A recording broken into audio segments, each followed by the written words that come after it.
Muy buenas tardes, mi nombre es Carlos Alberto Martínez Chamorro. Yo soy médico veterinario zootecnista de formación, tengo una especialidad y una maestría en bioética y actualmente soy candidato a doctor en agroecología. Y espero que esta charla que vamos a tener sea productiva para ustedes, tanto como lo fue para mí preparar esta conversación. Nosotros pertenecemos al grupo de estudio en agroecología, biodiversidad y en ciencias aplicadas Madremonte, que funciona con la Universidad del Tolima. Bueno, para empezar tenemos que entender que hay una serie de consideraciones acerca de la bioética, por lo menos de dónde surge. Surge ante la necesidad de responder una serie de conflictos éticos que se plantean a través de la intervención tecnocientífica del hombre hacia la naturaleza como tal. Entonces también podemos decir de que constituye un momento de intento de agrupación de la reflexión para entender y darle sentido a la unidad de la diversidad como tal. Recordemos que nosotros como especie no estamos solos en el planeta, tenemos también una serie de acompañantes que nos acompañan en el camino, como por ejemplo estas aves que tenemos acá, de las cuales todas estas fueron tomadas solamente en una zona geográfica, y podemos entender la diversidad tan grande que tenemos de aves en Colombia. Pues somos el país de las aves, ¿no? Tenemos más de 1900 y pico especies en nuestro territorio. Esto es importante desde la bioética porque permite hacer unos análisis bien interesantes. Bueno, ¿quién empezó a hablar de bioética? Nosotros decimos de que a partir de los años 40 y tantos, después de la caída de Hitler, ya se empezó a hablar de bioética, pero en el 71 este señor Van Rensselaer de Potter fue en quien escribió un libro que se llama Bioethics Bridge to the Future, donde plantea la posibilidad de una ética global por la vida, y dice que la bioética es el esfuerzo de usar las ciencias al servicio de la vida. Esto tiene mucho que ver con la corriente que venía de los finales de los años 60, ambientalista y ecologista, en donde se pretendía cuidar la vida bajo todo pretexto. Y más adelante nosotros podemos decir, y hemos unificado un poquito los criterios, donde decimos que la bioética es la interdisciplinaridad de las ciencias para buscar maneras de toma correcta de decisiones en torno a la vida, ¿cierto? Eso también pues, es válido porque de todas maneras se aplica a muchos ambientes. Y por ejemplo yo les pregunto algo acerca de este sapo que vemos en la imagen. Es un sapo Rhinella marina o bufo marino, que le dicen otros también, que muchos dicen, uy, qué animal tan feo, pero es que si se pueden detallar, a pesar de que no fue tomada con una cámara profesional y nada de esto, es un sapo del monte y es un animal muy bonito. Ustedes se pueden quitarle ese estigma de pronto tan arquetípico que tienen los sapos y veremos de que en realidad es un animal hermoso. Entonces la bioética también pretende darnos a entender que nosotros podemos ver las cosas bajo diferentes tipos de cristal, ¿cierto? Entonces acá también nosotros podemos hablar que tenemos dos tendencias importantes con respecto a la bioética. Una es la microbioética, que está determinada por las consecuencias humanas como tal hacia sí mismo, hacia la búsqueda de su felicidad, hacia la búsqueda de su desarrollo, hacia el desenvolvimiento como parte de una comunidad, pero siempre hacia sí mismo. Podemos decir que es como centrípeto este pensamiento en microbioética. Ya más adelante entendemos de que obviamente hay que buscar las maneras en las cuales nosotros como seres humanos podemos evolucionar y seguir adelante. Entonces esto se basa mucho en conceptos muy epistémicos antiguos, pero de todas maneras es interesante también tenerlo en cuenta. La macrobioética, en cambio, ya es un capítulo de la misma bioética que se encarga de promover una cantidad de cosas del hombre hacia afuera, hacia la comunidad, hacia la naturaleza, hacia las otras especies animales. Y entonces obviamente aquí surgen temas como la justicia sanitaria, la asignación de recursos, el medio ambiente y la ecología social, bueno, etcétera, entre otros temas interesantes que podemos trabajar acá también. Nosotros cuando hablamos de macrobioética tendemos a hablar de unos fundamentos que realmente son los fundamentos del ecologismo moderno, pero tenemos en cuenta también de que la macrobioética no solamente habla de cuestiones ambientales, sino también de cuestiones sociales, cuestiones de comunidad, de convivencia, bueno, etcétera. Entonces hay que entender eso también, porque pues el enfoque que yo le doy en mi trabajo es ese, pero hay otros enfoques también desde la macrobioética. Por eso mismo, a mí me gusta mucho hablar acerca de lo que tenemos en nuestro país. Nosotros tenemos acá el 15% de la diversidad planetaria, el 0.7% de superficie terrestre planetaria.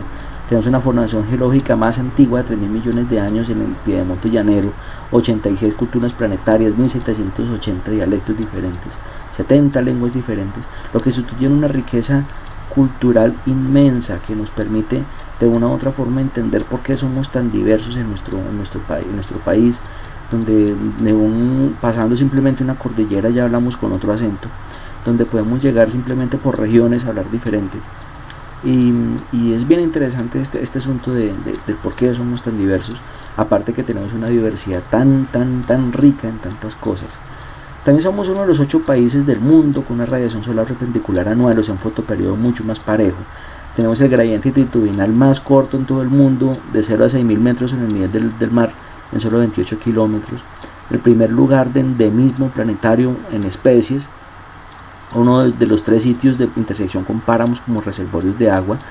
En otros sitios hay páramos, pero no son reservorios de agua. Acá también tenemos esa condición bien interesante. Y obviamente la oferta hídrica de nuestro país es bien interesante. Mire, tenemos en el Chocó 8.000 milímetros de agua al año. Eso es una cosa impresionante. Nosotros tenemos acá una oferta de agua por habitante año de 50.000 metros cúbicos por habitante.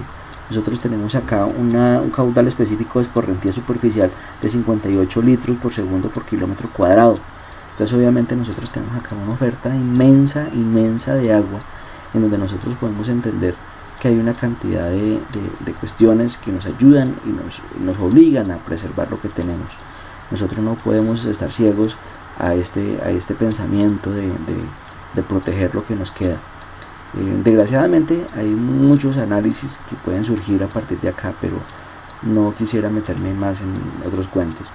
Para conservar simplemente tenemos que entender el concepto. Obviamente tenemos que hablar acerca de la regulación de animales y plantas, entender el concepto que conservar se refiere al manejo sostenible de los recursos como tal. Esto incluye implicaciones estéticas, éticas, deportivas, económicas, paisajísticas, etcétera, una cantidad de cosas. Obviamente tenemos que entenderlas todas, y les voy a colocar un sencillo ejemplo. Por ejemplo, estas 2 animales, una serpiente, Bothros asper, que es la famosa talla X, y una ranita, en lo cual no conocemos todavía su especie, conocemos el género pero no su especie. ¿Cuál de ustedes creen que la gente aprendería a conservar más?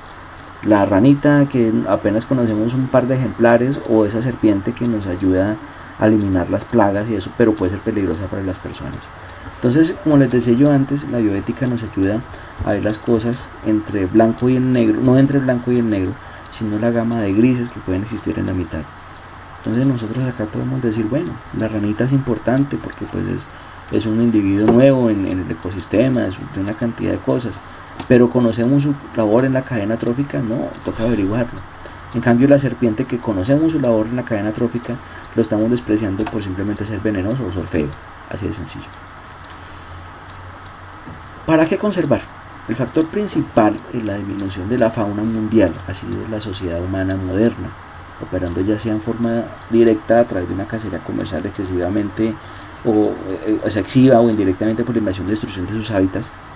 Obviamente se le pueden también echar la culpa que se le dan armas de fuego a quienes no la tenían, se han introducido especies exóticas, por ejemplo, como en otras partes que ha sucedido. Acá coloco un par de ejemplos.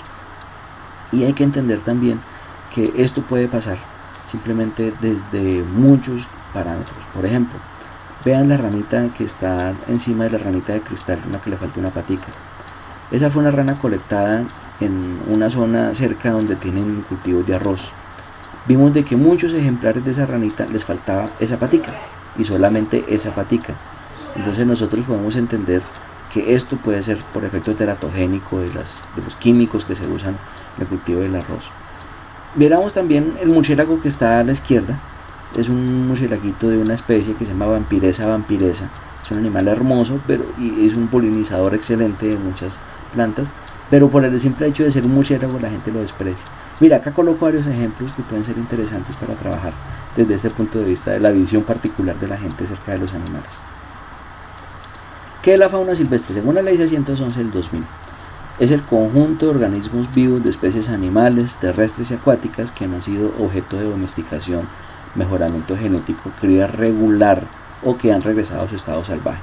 Aquí se habla del concepto de domesticación, de asilvestramiento de las especies, también habla de las especies ferales como tal, y eso en realidad son lo que constituye las especies de fauna silvestre. Entonces, nosotros podemos decirle que se pueden dividir de acuerdo a su sitio de origen geográfico, donde provienen, o que habitan un ecosistema o un biotopo. La fauna silvestre o salvaje es aquella que vive sin intervención del hombre para su desarrollo o alimentación. Aquí podemos decir incluso que algunas especies domésticas se pueden asilvestrar de una u otra forma. Y por eso, obviamente, también toca conservar ese tipo de cosas y evitar que los domésticos se asilvestren, ¿no? Porque pueden invadir un ecosistema diferente. La importancia que tienen esos animales radica en que nosotros podemos encontrar que hay animales que son controladores de plagas, son dispersores de semillas, son modificadores del paisaje, tienen un valor ambiental y un valor cultural. Podemos hablar entonces que controladores de plagas, como por ejemplo una serpiente, un gavilán, etcétera, los dispersores de semillas como los pajaritos y algunos insectos, por ejemplo. Modificadores del paisaje como esa cecilia, como los ainos y otros animales que les gusta escarbar. El valor ambiental porque hacen parte de la cadena trófica y controlan otras especies que podemos considerar peligrosas o plagas. Y obviamente el valor cultural. El valor cultural tiene mucho que ver con el valor de uso que se le da por las comunidades a los animales que tenemos en nuestras regiones. Esto es bien importante y la Madremonte, el grupo que tenemos, está tratando de estudiar estas relaciones que existen acá. También hay que tener en cuenta que nosotros como especie también verificamos la importancia sobre las cosas, si es bueno o es malo. Entonces yo les pregunto, ¿es beneficioso tener fauna silvestre? Entonces yo les contesto acá, existen los accidentes ofídicos, hay la presencia de animales, competencia para los domésticos en las fincas, la fauna puede ser reservorio de enfermedades emergentes como la fiebre amarilla, la malaria, etcétera. Y aparte de eso, cada cultura tiene muchos mitos alrededor de la fauna silvestre. Pero entonces no lo veamos como tan malo, ¿no? Porque todo esto es necesario que suceda y siempre ha sucedido. Entonces acá nosotros, como cuando hablamos de bioética, tenemos que entender, darle una reflexión a este tipo de asuntos para que de una u otra forma podamos entender la dinámica natural que existe en los ecosistemas, basándonos en el conocimiento que tenemos de ellos. Así podemos quitarle el miedo. Si le quitamos el miedo a algo, podemos aprender a afrontarlo mejor y aprender a manejarlo mejor.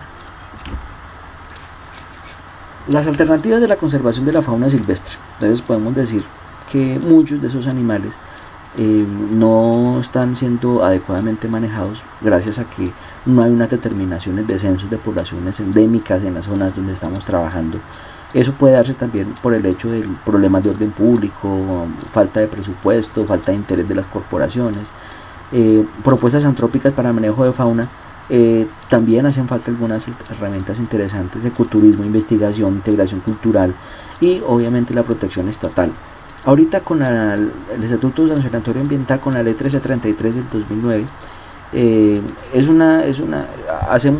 tenemos ya una herramienta muy interesante para empezar a trabajar con esto. Entonces yo pienso que falta mucho por hacer, pero estamos haciendo las cosas bien. Y yo creo que de todas maneras para esto tenemos que contar con las personas que nos ayudan en el campo, por ejemplo los colegas que también trabajan con fauna silvestre, puede ser médicos veterinarios, biólogos, etcétera. Los profesionales expertos, por ejemplo como este señor que está ahí con el pajarito en la mano, no es ornitólogo, pero él es administrador de empresas, obviamente. Pero es uno de los mejores ornitólogos de acá del Tolima. Nosotros tenemos acá los científicos que apoyan el trabajo en el campo como tal, otros profesionales en otras áreas, las ruralidades también son importantes acá, los estudiantes, y acá es donde entra la universidad, la facultad, el Estado. Entonces yo coloco como pregunta eso.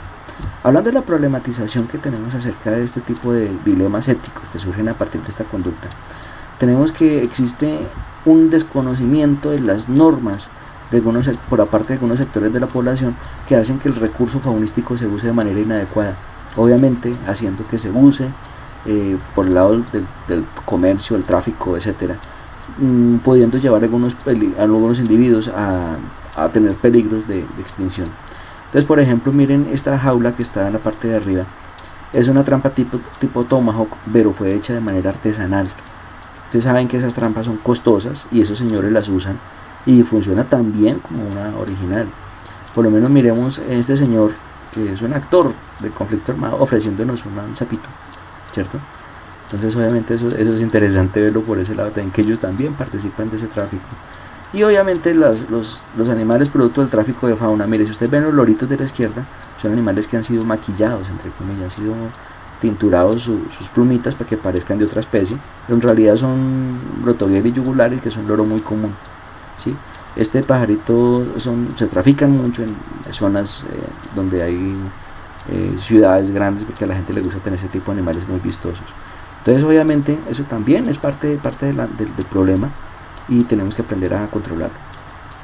También surge que algunos cazadores, algunas personas que trafican con esto, conocen muy bien la ley, y al conocerla también lo pueden infringirla de una manera más consciente, ¿cierto?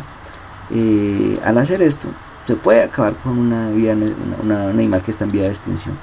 Entonces, por ejemplo, yo les voy a colocar el caso de unas guacamayas que recogió la Policía Ambiental de acá de Ibagué, en donde vemos que es el paupérrimo estado de plumas que tienen esos animales. Son animales que fueron decomisados en una casa de familia, son animales que obviamente es delito tener esos animales en casa, pero estamos también viendo de que han sido extraídos del medio gracias a que la excusa fue que no, es que me la trajo mi sobrino que es militar, o mi primo que trabaja con la policía. Ellos también tienen que cumplir la ley. Obviamente ya hoy en día ya tienen mucho más controles las fuerzas del Estado sobre ese tipo de cosas. La problematización que tiene eso también es porque hay personas que trabajan en este campo que le hace falta un entrenamiento constante para manejar los animales que llegan bajo condiciones de maltrato, o de cuestiones como dietas, rutinas médicas, protocolos de bioseguridad, enriquecimiento ambiental. Por ejemplo, veamos el caso de esta marteja, es una Botus lemurinos, el cual fue dañado, fue quemado por personas de la región, pero el animal murió unas horas después porque lo llevaron antes a otro médico veterinario que no sabía cómo intervenir ese animal. Ya cuando llegó a nuestras manos ya estaba muy mal y se murió, ¿cierto? Pero eso es porque los colegas no tienen entrenamiento con esto, y obviamente también hay que verificar ese tipo de cosas con ellos también, hay que formar a la gente en ese tipo de cosas. Y miremos también que nosotros a veces nos llega un paciente como estos, como un tití gris, como un saimiri, y muchas veces no sabemos cómo manejarlo. Muchos biólogos, muchos veterinarios, muchas personas que trabajan en el campo no saben manejar ese tipo de individuos, a sabiendas de que muchos de esos animales pueden incurrir en problemas de bioseguridad para nosotros mismos. Pueden transmitir enfermedades como el herpes virus. Muchos de los parásitos que tienen ellos son transmisibles a nosotros, y eso muchas veces no lo sabemos, y menos la gente que tiene esos animales en la casa. Entonces hay que entender esto de una manera bien interesante. Aquí podemos hablar un poquito acerca del antropologismo y el antropocentrismo. Básicamente yo quiero hacer énfasis en que el antropologismo es una absolutización de la antropología, de manera que todas las evaluaciones y respuestas se formulan en términos antropológicos. O sea, aquí todo va a ser antropológico, y el antropocentrismo obviamente es la tendencia a que todo surge a partir del hombre. En la bioética podemos aportar desde ambos lados, pero tendiendo más al antropologismo como tal. Nosotros vemos como la herramienta, con la naturaleza, como algo que nosotros tenemos que conservar, y hay que salvar desde la visión humanista, o sea, muy antropocentrista, el entorno de la vida para salvar al hombre. El hombre es el responsable de que esto se destruya, pero que también que esto se salve. Entonces podemos modificar un poquito ambas posturas para hacer algo bien interesante con este pensamiento, sin ser radical, obviamente. Francisco Varela cita a Mencio cuando habla de la virtud del ser humano. Ustedes sabían que Francisco Varela era budista y era un filósofo muy interesante también. Y él dice que hay 4 comportamientos: que las acciones que surgen del interés propio, las acciones que emergen de patrones de respuesta habituales, las que aparecen por hacer las reglas, y las acciones que se originan a partir de la extensión. Eso es lo que al final este comportamiento es lo que Varela dice que es realmente ético, y hasta ahí es donde tenemos que llegar. Entonces nuestras acciones tienen que llegar a eso. Para terminar, podemos decir que las acciones de los seres humanos deben inclinarse a la respuesta ante situaciones específicas. Por esto dice que el comportamiento ético no surge de hábitos o de obediencia a patrones en los cuales nosotros podemos entender que las reglas tienen que respetarse de una u otra forma. Nosotros tenemos que ser unas personas con criterios éticos para saber hacer lo que estamos haciendo, y por esto mismo nosotros tenemos que tener una disposición hacia lo que tengamos adecuada. Nosotros somos conscientes de nuestro papel en la naturaleza y debemos someternos a nuestras reglas y nuestras disposiciones mismas. Nosotros desde la bioética podemos aportar herramientas importantes para el cuidado de la naturaleza, y esto hace parte también del antropocentrismo, pero también del antropologismo, sin ser radical, repito, ¿sí? Bueno, ya para terminar me quiero despedir dándoles las gracias. Cualquier inquietud que ustedes tengan, hasta los 2 correos del Grupo Madremonte y correo personal. Desde la Facultad de Medicina Veterinaria y Zootecnia de la Universidad de Tolima les doy las gracias por la invitación y espero vernos pronto.